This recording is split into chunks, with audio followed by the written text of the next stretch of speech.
Hi, today let's make super healthy Ragi Ambli at home, for which you need some ragi flour. Add it to a bowl. Next add in water and mix it into a smooth paste. See to that there are no lumps, and then keep it aside. Now when the water is almost boiling, pour this ragi mixture to it and give it a good mix. This takes around 5-6 minutes.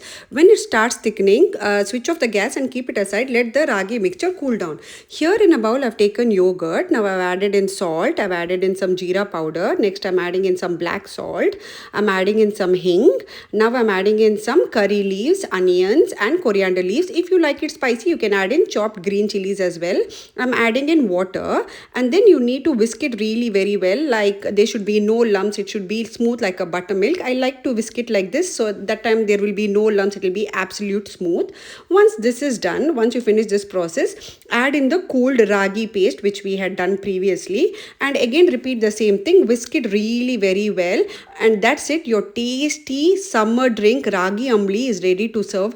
It is very nutritious, very healthy, good for digestion, good for gut health. If you like my recipe, don't forget to like, share and subscribe to my channel.